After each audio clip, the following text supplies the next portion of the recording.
The diplomatic vessel Horizon Dawn floated silently against the backdrop of stars. Inside, Ambassador Patrick Cole adjusted his formal uniform one last time.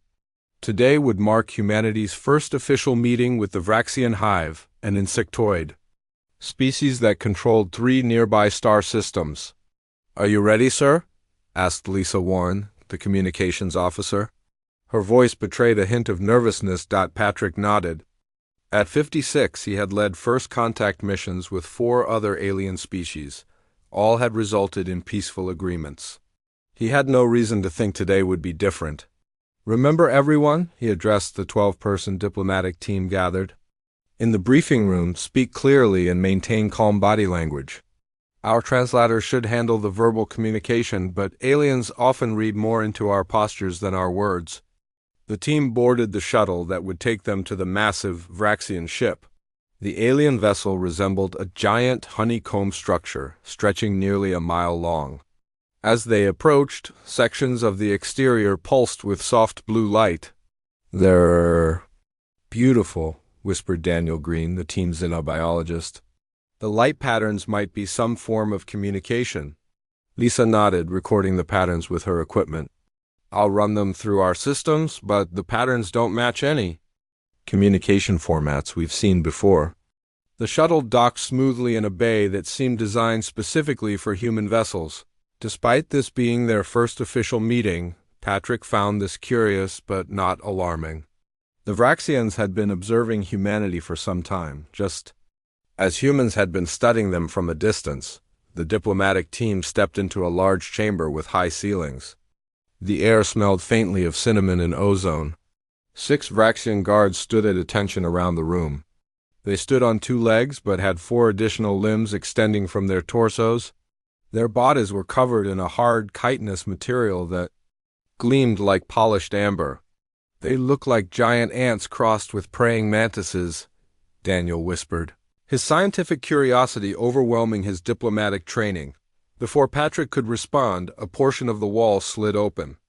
The room suddenly filled with a complex pattern of lights from hidden projectors. The human translators buzzed with activity, trying to decode the meaning, but came up empty. Then she entered. Queen Scather stood nearly 8 feet tall, her carapace shimmered with iridescent patterns that shifted as she moved. Unlike her guards who had compound eyes, the queen possessed 3 large dark orbs that seemed to take in everything at once. The crown-like structure on her head pulsed with the same blue light they had observed outside. "Welcome, humans." The queen's words came through the translator with a slight delay. Her mandibles clicked rapidly, creating sounds no human vocal cord could reproduce. "You enter the domain of the Vraxian Hive." Patrick stepped forward and bowed slightly. "Queen Z. Cathar, I am Ambassador Patrick Cole, representing the United Earth Government. We come in peace and friendship, hoping to establish beneficial relations between our peoples." The queen's head tilted. The lights in the room flashed in complex patterns, but the human team's attention remained on the verbal exchange. "You bring no offering, no display?" The queen's translated voice carried a note of what might have been surprise or perhaps offense. Patrick looked confused. "We bring proposals for trade, cultural exchange, and a non-aggression pact." He gestured to the data tablets his team carried. "We are prepared to discuss terms that would benefit both our species." The queen made a sharp, chittering sound. The guards immediately stiffened. "You come with words only? No ceremony? No proper introduction?" The blue lights pulsed more rapidly around her head. "This is how you address a hive queen." Patrick's diplomatic experience told him something was going very wrong, very quickly. "Perhaps we misunderstood your protocols. We would be happy to silence." The queen's translator boomed. "You insult us with this approach. You speak as if to lesser beings not worthy of visual truth." The human team looked at each other in confusion. "Visual truth?" Patrick tried again. "We intended no insult, Your Majesty. Please tell us the proper way to proceed." The queen's 3 eyes narrowed. "Too late for that, human. Your actions make your intentions clear. You come seeking our resources, our worlds." "No, that's not. We have watched your kind, always expanding, always consuming. You dress it in words of peace while your actions speak of conquest. Patrick felt the situation spiraling out of control. Queen Z. Cathar, I assure you we seek only peaceful. Enough. The Queen raised her upper limbs. The guards immediately moved toward the human delegation. You will submit to Vraxian authority. Your colonies will recognize our dominion. This is the only path to peace. Patrick stood his ground. I'm afraid that's impossible. We cannot and will not surrender human sovereignty, but we remain open to equal partnership. The Queen made a sound that needed no translation, pure rage. Then you choose war. Everything happened at once. The guards lunged forward with frightening speed. 2 diplomats fell immediately, their bodies pierced by the guards' sharp limbs. Patrick reached for Lisa and shoved her toward the shuttle entrance. Run! Get back to the ship! He shouted as he placed himself between her and the approaching guards. Lisa hesitated only a moment before racing toward the docking bay. Behind her came screams as the rest of the team was overwhelmed. She sealed the shuttle door just as a guard slammed against it. With shaking hands, she initiated emergency departure protocols, detaching violently from the docking clamps. As the shuttle sped back toward the Horizon Dawn, Lisa looked back at the Vraxian ship through tear-filled eyes. The blue lights that had seemed so beautiful earlier now pulsed angry red across its surface. She activated the communication system. Horizon Dawn, this is Communications Officer Warren. Emergency situation. The delegation has been... She choked back a sob. The delegation has been attacked. Ambassador Cole and the others are dead or captured. Requesting immediate departure from this sector. The captain's voice came through, thick with shock. What happened, Lisa? I don't know, she replied, clutching the data recorder that had captured everything. Something about our approach insulted them? They wanted some kind of visual display, not just words. It all went wrong so fast.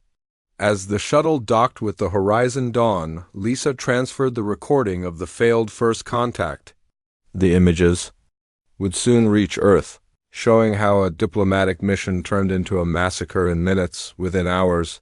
The first Vraxian warships appeared at the edge of the system.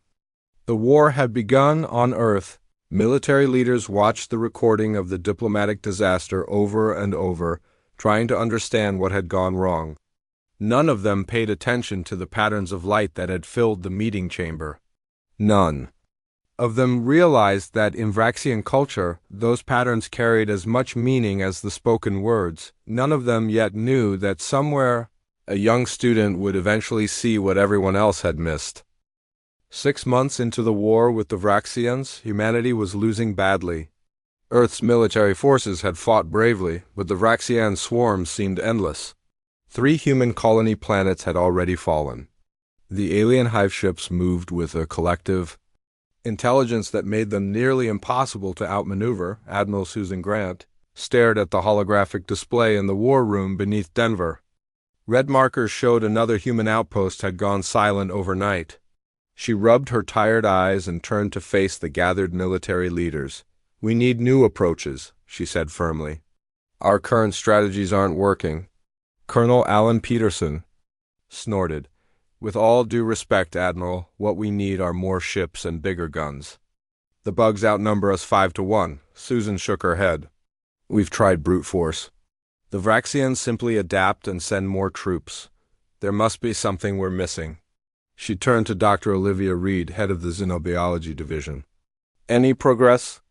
Understanding their biology or communication methods? Dr. Reed looked uncomfortable. Some, but not enough. We've been analyzing the first contact recording for months. The verbal components are clear enough, but those light patterns in the background seem significant. Unfortunately, we haven't cracked their meaning. Susan nodded grimly. Keep working on it. Dismissed everyone. As the room emptied, she remained staring at the star map. Humanity needed a miracle. 3 days later, Dr. Reed burst into Susan's office without knocking. Admiral, you need to see this. She thrust a tablet into Susan's hands. It's an academic paper published yesterday by a student at MIT. Susan raised an eyebrow but looked down at the screen. The paper was titled Vraxian Visual Communication Systems, a Preliminary Analysis. The author was listed as Kyle Bennett. Who is Kyle Bennett? Susan asked. That's just it, Dr. Reed said, barely containing her excitement. He's a 19-year-old freshman in the xenobiology program. But Admiral, his analysis of the Vraxian light patterns is remarkable. He's identified recurring elements that might be the equivalent of their written language. Susan scrolled through the paper, most of it too technical for her military background. And you believe this has merit? I do. He's mapped specific light sequences to observed behaviors. Most importantly, he's predicted 3 Vraxian battle formations based solely on the light signals they broadcast before attacking. Susan looked up sharply. He can predict their movements. Apparently, look at the timestamps. He published these predictions 2 days before the Vraxians actually used these exact formations at Jupiter's moons. Susan set the tablet down. Get this Kyle Bennett here, immediately. 2 days later, Kyle Bennett walked into Earth Defense Headquarters looking nothing like the military personnel around him. He wore simple jeans and a faded blue sweater. With his messy brown hair and lanky frame, he appeared younger than his. 19 years. He carried only a battered laptop bag slung over one shoulder when he was led into the war room. The assembled officers stared at him with obvious skepticism. Colonel Peterson whispered something to his neighbor that made them both smirk. Admiral Grant approached the young man. Mr. Bennett, thank you for coming on such short notice. Kyle nodded, seemingly unfazed by the importance of the room or the people in it. Thanks for reading my paper. Not many people have. Your analysis of Vraxian communication is unlike anything our experts have produced.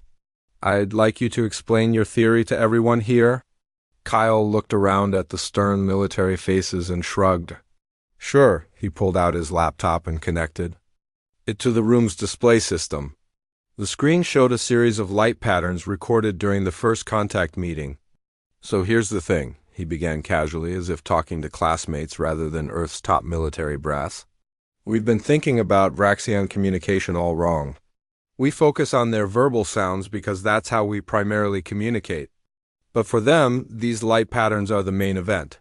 He played a clip from the first contact recording. See how the Queen's head crest lights up in this specific pattern? It happens right before Ambassador Cole speaks, but Cole doesn't react to it at all. He just continues with his prepared speech. Kyle paused the video. In Vraxian culture, this particular pattern is likely a formal invitation to present credentials. When Cole ignored it and just kept talking, he essentially snubbed her. Colonel Peterson leaned forward. You're saying the war started because we missed some light show? Kyle winced. It's more than a light show, sir. It's their primary language. Imagine if an alien delegation came to Earth and ignored everything we said while making random noises we couldn't understand. We'd be pretty insulted too, Dr. Reed nodded. It makes sense.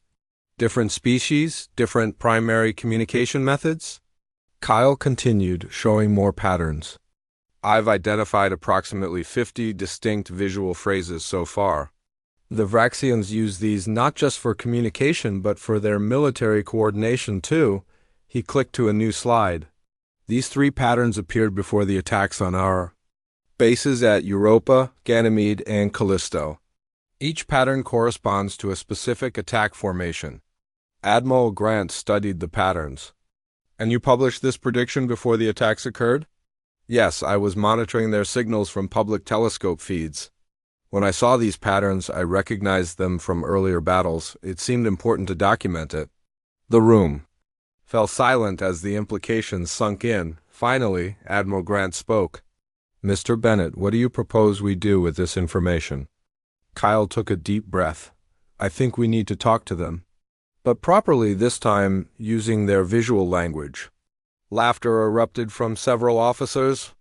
Colonel Peterson's voice rose above the others. The kid wants us to surrender using pretty lights. Kyle didn't back down. Not surrender, communicate. There's a difference. Admiral Grant raised her hand for silence. How would you suggest we do this, Mr. Bennett? I've designed a series of visual presentations, basically slides that incorporate their communication patterns. I believe I could use them to speak directly. With Queen Z. Cathar, the laughter grew louder. You? Colonel Peterson pointed at Kyle. You think the Hive Queen would meet with a college kid when she's busy slaughtering our colonies? Kyle calmly opened another file on his laptop. Actually, she already agreed to meet me. The room went completely silent. On the screen was a recording of pulsing light patterns, followed by a response from what was clearly a Vraxian ship. Kyle had sent a message using their visual language, and they had answered. Admiral Grant stared at the young man in disbelief. Mr. Bennett, are you saying you've been in contact with the enemy without authorization? Kyle met her gaze steadily. I'm saying I found a way to talk to them that they understand, and they're willing to listen. The war room erupted into chaos, as officers shouted over each other. Some demanded Kyle's arrest for treason. Others wanted to know exactly what he had said to the Vraxians. Through it all, Admiral Grant watched the young man who stood calmly in the center of the storm. She had asked for a miracle. Perhaps one had just walked through her door wearing jeans and carrying a laptop. The emergency council meeting lasted for 5 hours. Military leaders argued back and forth about Kyle Bennett's revelation. Some wanted him arrested for unauthorized contact with the enemy. Others saw an opportunity they couldn't ignore. Kyle sat quietly throughout most of it, occasionally typing notes on his laptop. He seemed strangely calm for someone at the center of such a heated debate. Colonel Frank Harris slammed his fist on the table. This is insane. We're discussing sending a child to negotiate with the aliens who have killed thousands of our people. I'm 19, Kyle said without looking up from his screen. And I'm not a negotiator. I'm a translator. You're a freshman.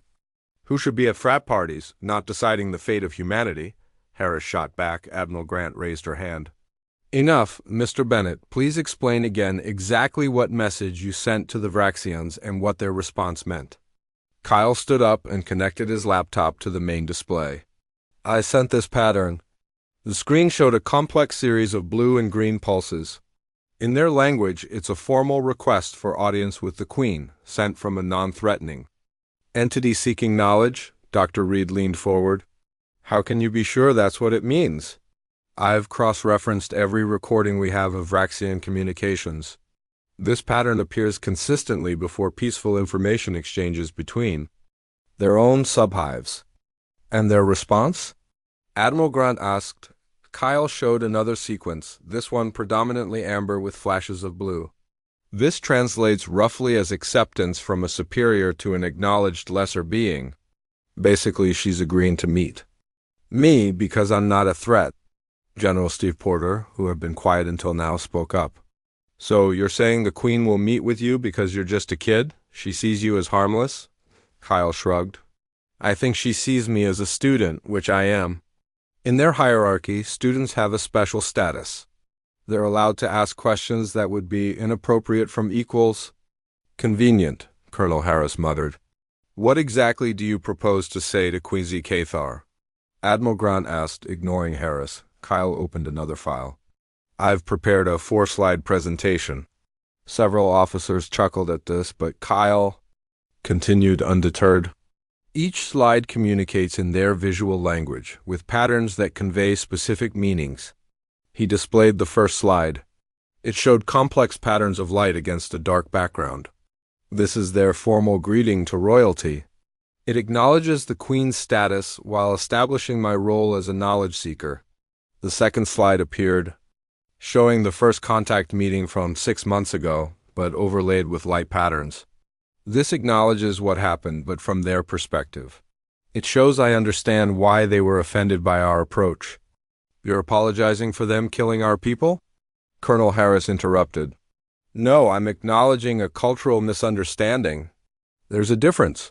Kyle replied calmly. The third slide showed DNA-like structures of both humans and Vraxians, connected by similar neural patterns. This demonstrates biological similarities between our species. Despite our different appearances, we have comparable brain structures and social organizations. The fourth slide was the most complex, showing overlapping territories with pulsing boundaries that gradually aligned into complementary zones. This final slide shows how our territories could exist without conflict, with mutual benefits from trade and separate development zones. The room fell silent as the officers considered Kyle's presentation. Admiral Grant broke the silence. "And you believe this will stop the war?" "I believe it will start a real conversation," Kyle said, "which is something we haven't had yet." "General." Porter leaned forward. "What makes you think the Queen won't just kill you on sight?" "Because I've communicated properly in their language. I've shown respect. And killing a student who comes in peace would violate their own cultural norms." "You're betting your life on alien cultural norms?" Colonel Harris asked incredulously. Kyle nodded.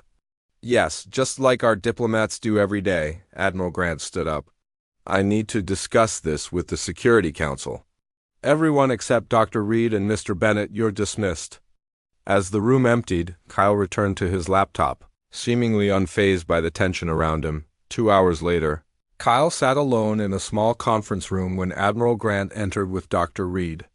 "The Security Council has made its decision, Admiral," Grant said. "Your proposal has been approved with conditions." Kyle looked up. "What conditions?" "You'll be accompanied by a military escort.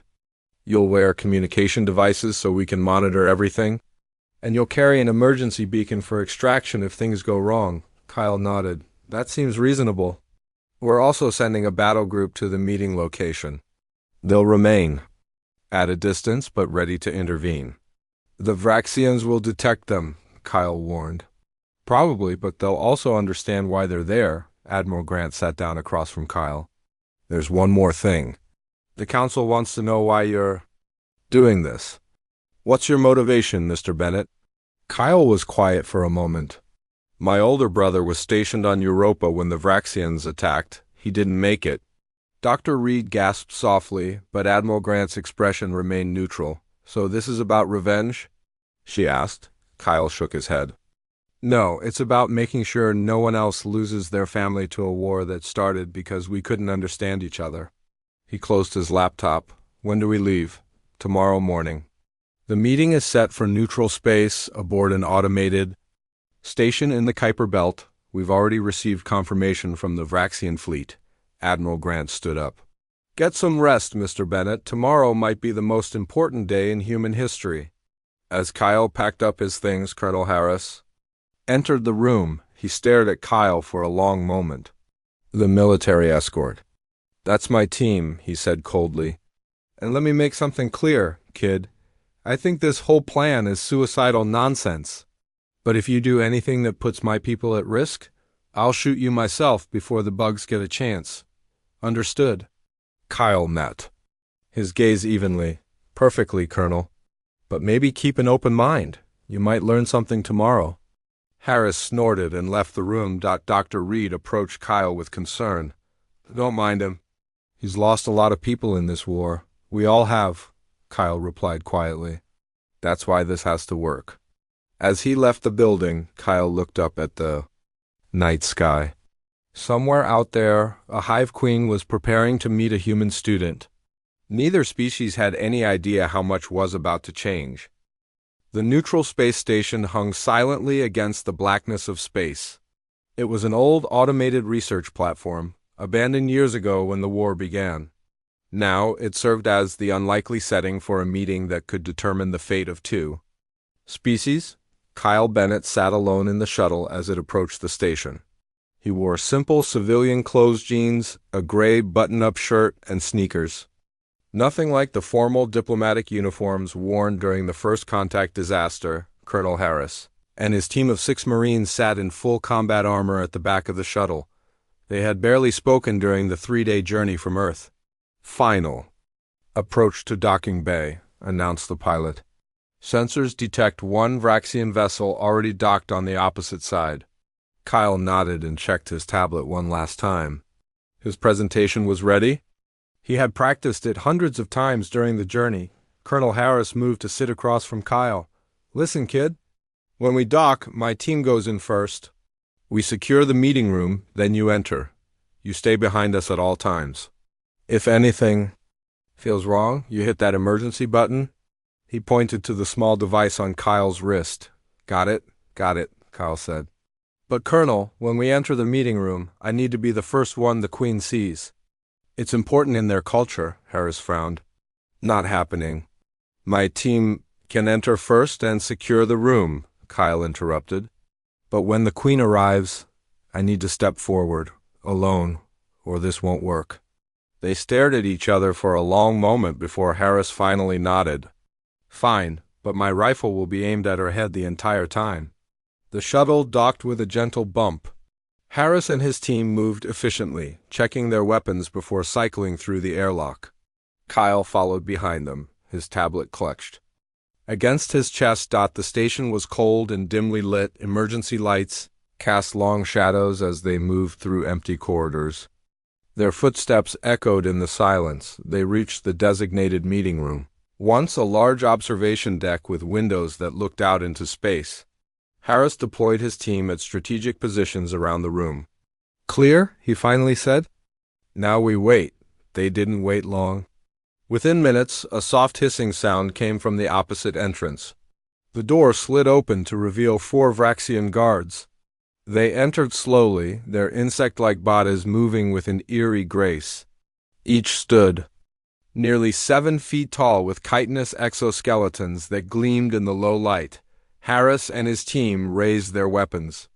The Vraxian guards extended their upper limbs, revealing what appeared to be organic weapons grown from their own bodies. For a tense moment, both sides stood frozen, ready to attack. Then a series of clicks and chirps came from the corridor behind. The Vraxian guards. They immediately stepped aside, forming 2 lines. Queen Zcathar entered the room. Kyle had seen recordings of the Queen, but nothing prepared him for her actual presence. She towered over her guards, standing nearly 8 feet tall. Her carapace shimmered with iridescent colors that shifted as she moved. The crown-like structure on her head pulsed softly with blue light. Her 3 large eyes swept the room, taking in the human Marines before settling on Kyle. "It is time," Kyle whispered to Colonel Harris. "I need to step forward now." Harris hesitated, then nodded once. "Any sudden moves from her, and we open fire." Kyle moved past the Marines until he stood alone in the center of the room. He felt incredibly small and vulnerable facing the enormous alien Queen. His heart pounded in his chest, but he kept his breathing steady. Queen Zcathar made a series of clicking sounds. A small device on one of her guards translated, "You are the one who sent the message." The student, Kyle nodded. "I am." He lifted his tablet. "With your permission, I would like to present my slides." The translator device clicked. "Proceed." Kyle took a deep breath and activated the first slide on his tablet. The lights in the room dimmed automatically as a projection appeared in the air. Between him and the Queen, the first slide displayed a complex pattern of blue and green lights arranged in a specific formation. It was the formal greeting to Vraxian royalty. The effect was immediate. The Vraxian guards chittered in surprise. The Queen's head tilted, her antennae twitching rapidly. "You speak the visual language," the translator conveyed. Her tone seemed different, surprised, perhaps even impressed. "I've studied your communication methods," Kyle replied. "I believe our first contact failed because we didn't understand how important visual communication is to your people." The Queen's upper limbs moved in a gesture Kyle had never seen before. "Continue," she said. Kyle activated the second slide. It showed the first contact meeting from 6 months ago, but from the Vraxian perspective. The human delegation appeared small and ignorant, failing to respond to the proper royal greeting, speaking with sounds but showing no visual respect. "You acknowledge the offense?" the Queen stated. "I acknowledge the misunderstanding," Kyle replied. Carefully, we didn't know what we didn't know. He moved to the third slide. This one displayed the DNA structures of both species, highlighting the surprising similarities in neural patterns despite their different evolutionary paths. "Both our species evolved complex social structures," Kyle explained. "We both value knowledge and protect our communities. We both communicate in multiple ways. We're different, but not as different as we appear." The Queen moved closer, studying the slide with all 3 of her eyes. The guards tensed, as did the human Marines, but Kyle remained still. "Interesting. Observation, young human," the Queen said. Her mandibles clicked rapidly in what might have been the Vraxian. equivalent of thoughtful consideration. Kyle moved to his final slide. It displayed a map of nearby star systems, showing how human and Vraxian territories could exist side by side, with trade routes and neutral zones clearly marked. "We don't need to fight over space," Kyle said.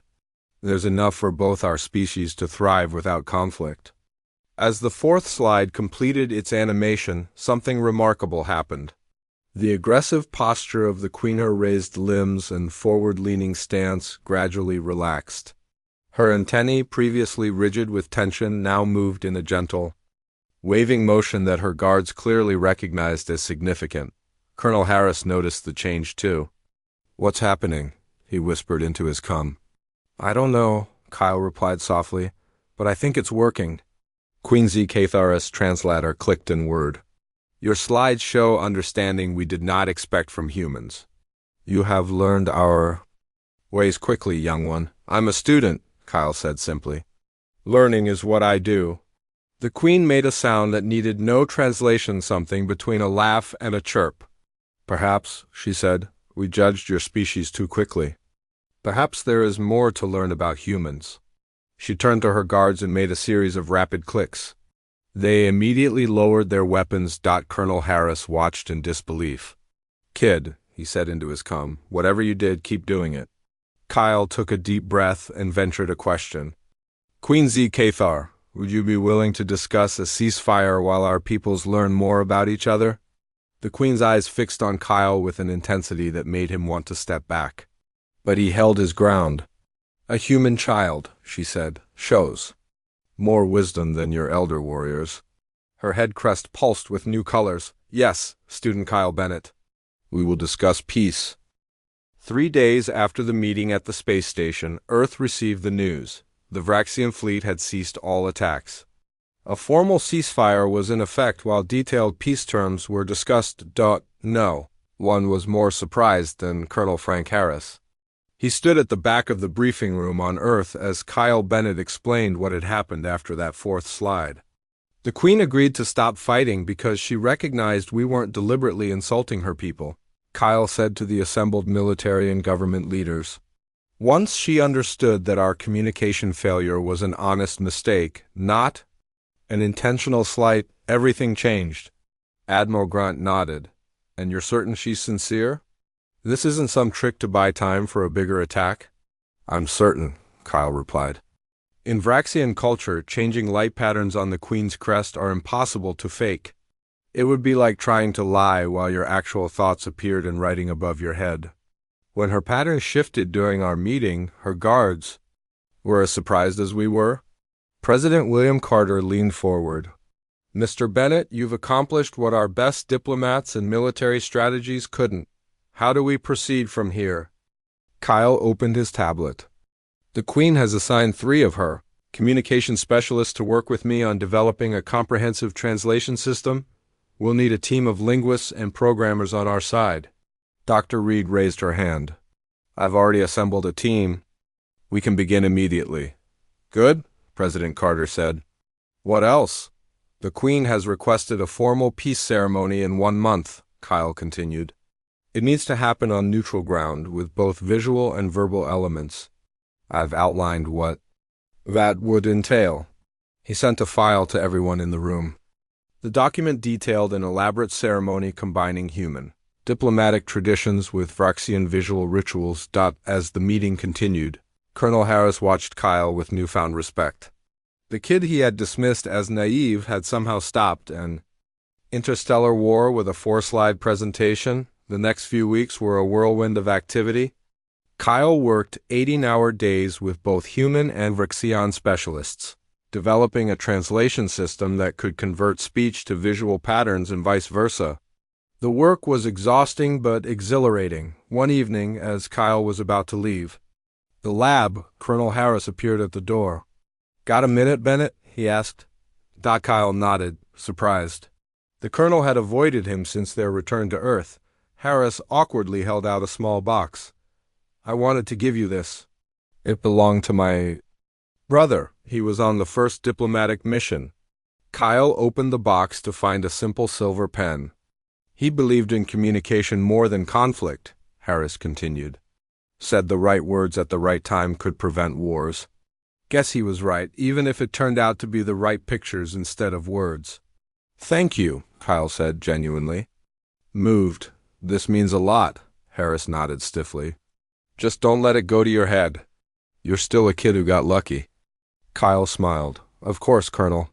The day of the peace ceremony arrived with great fanfare. The event took place on the moon, in a specially constructed dome large enough to accommodate both human and Vraxian delegations. The air inside was carefully mixed to suit both species. Kyle stood nervously in a small waiting room, dressed in a formal suit that felt stiff and uncomfortable. Dr. Reed adjusted his tie. Relax, she said kindly. You've earned this moment. I keep thinking about all the people who died before we figured this out, Kyle replied. Including my brother? Dr. Reed squeezed his shoulder. They would be proud of what you've accomplished. The ceremony began with Earth's representatives entering from one side of the dome and the Vraxian delegation from the other. Queen Cathar led her people, her carapace polished to a brilliant shine, her head crest glowing with formal patterns. President Carter stepped forward. On behalf of humanity, I welcome this historic moment of peace between our peoples. The new translation system projected his words as visual patterns above his head. Visible to all Vraxians present, Queen Cathar responded with clicks and chirps that the system converted to both spoken words and text for the humans, the Vraxian. Hive acknowledges this peace with hope for mutual understanding in the cycles to come. The formal exchanges continued, carefully following the protocol Kyle had designed. When the official agreements had been acknowledged, Queen Cathar raised her upper limbs for silence. There is one more ritual to complete, she announced. A recognition of the one who bridged our worlds. Kyle was suddenly aware that everyone was looking at him. President Carter gestured for him to step forward. Kyle walked to the center of the dome where Queen Cathar towered above him.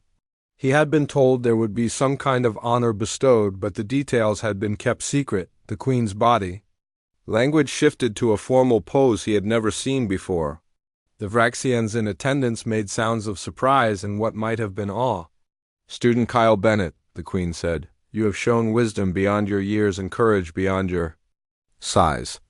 Then, to everyone's shock, the Queen began to move in a strange, undulating motion. The outer layer of her carapace, her royal armor, began to separate from her body. The Vraxian guards chittered excitedly. She's molting, Dr. Reed whispered. In amazement, this is unprecedented. When the process was complete, Queen Cathar stood in a new, softer carapace that would harden over time. She carefully picked up a piece of her discarded royal armor, a section from her forearm that curved like a bracelet. In the history of our species, she said, no non-Vraxian has ever received a piece of royal molt. This honor signifies that you are now recognized as a friend to the Hive, a status beyond mere alliance. She placed the piece of carapace in Kyle's hands. It was surprisingly light and warm to the touch. I am honored, Kyle said simply, knowing that in Vraxian culture, fewer words carried more weight in solemn moments. As he looked down at the gift, he noticed intricate patterns etched into its surface, the same patterns from his fourth slide.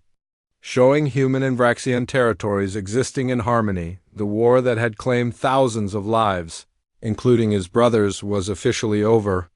Not through superior firepower or military strategy, but through understanding. Later that evening, as Earth celebrated, Kyle stood alone on an observation deck. Looking at the stars, the piece of royal carapace sat on a table beside him. Quite a view, said Colonel Harris, joining him unexpectedly. Yes, Kyle agreed. Lots of room out there for everyone. Harris nodded. Your brother would have liked how this turned out. Yours too, I think. They stood in companionable silence for a while. So what's next for the hero of the hour? Harris finally asked. Back to college. Kyle smiled. Eventually. But first, there's a Vraxian university that's invited me to study. Their communication systems? First human ever allowed? Harris laughed. Of course. Just can't stop being a student, can you? That's what saved us, Colonel, Kyle replied, looking back at the stars. Being willing to learn.